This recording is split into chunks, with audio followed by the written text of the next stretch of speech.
Okay, now we have designed the UI part as well as backend, which in this platform we can call it as a blocks. So it is the last stage which you can extract the file and use it in your mobile app. But before that, I want to highlight some points which is very,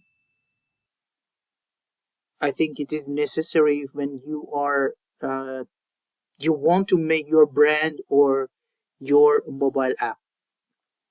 The first point is, if you remember, we talked about screen, which is the first screen.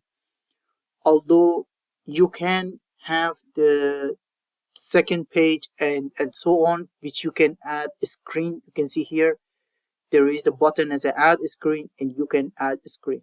So we only need one screen, so we don't need several pages.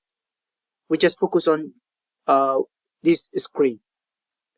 But maybe you don't like the back end or the background of this screen, so in that case you just click on this screen and come to the background image.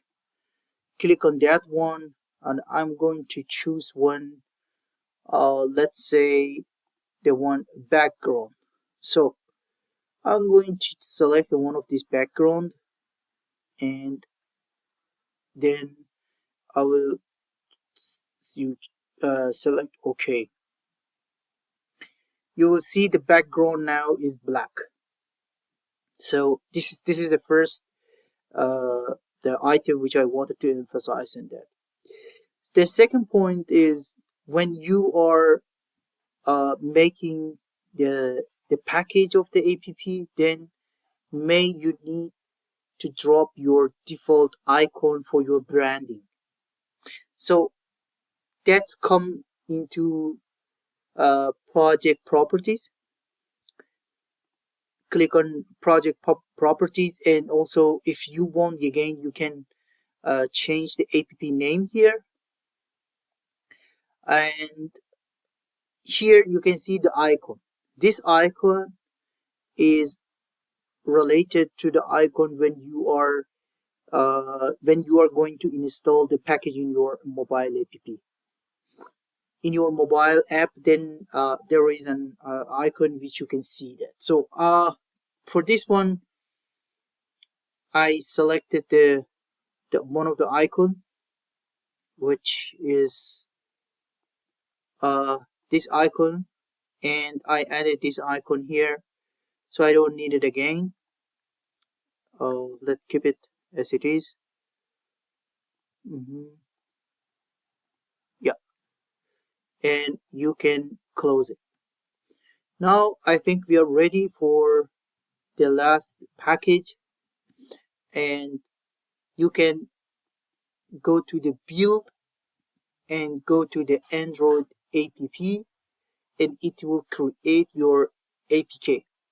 When you are clicking on APK, then it will process, and you have the two choice. You can download the file, or you can scan it, and then by scan you can install it. So basically I would prefer to use a scan. That's the easiest way, but again, you can also download the file.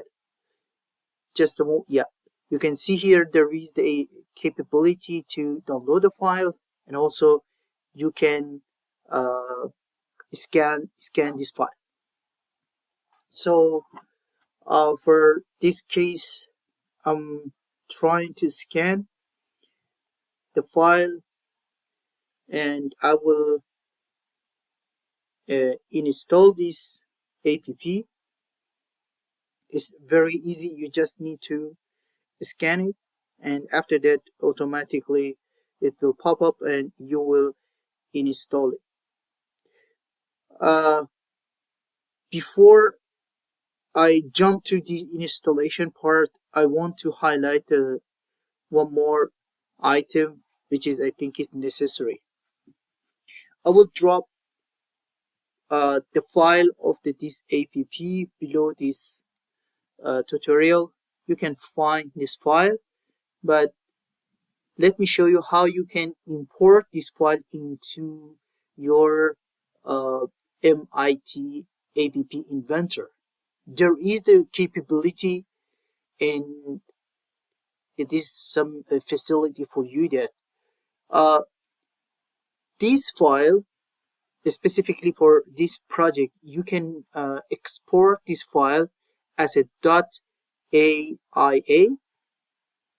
So it will be the one file, which is, you can see the format of that is AIA, and then I will drop this the link of that you can download from my GitHub.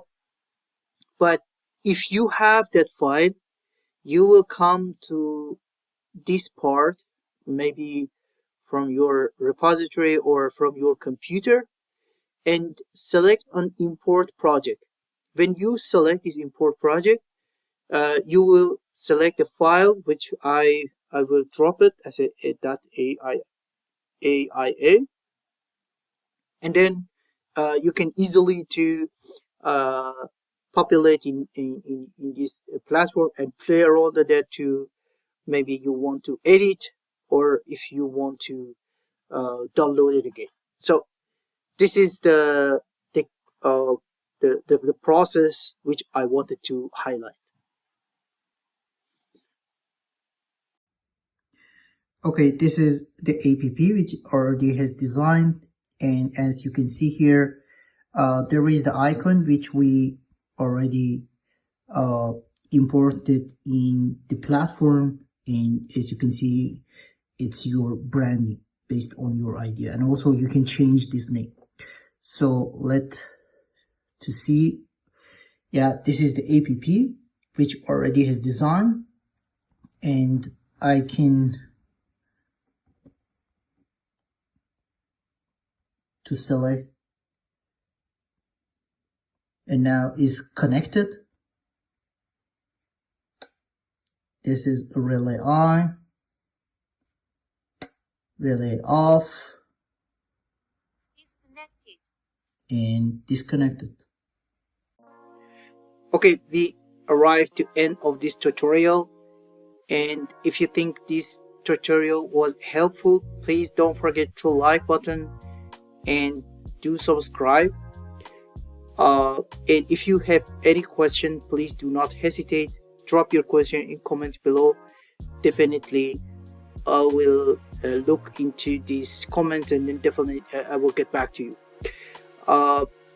Regarding the suggestion, if you have anything which you think it is needed to tutorial to be prepared, please drop your suggestion. And if you think some part of my tutorial need to improve, do not hesitate. Please drop your comment, and it will help me to improve my tutorial. Thank you again, and see you in next one.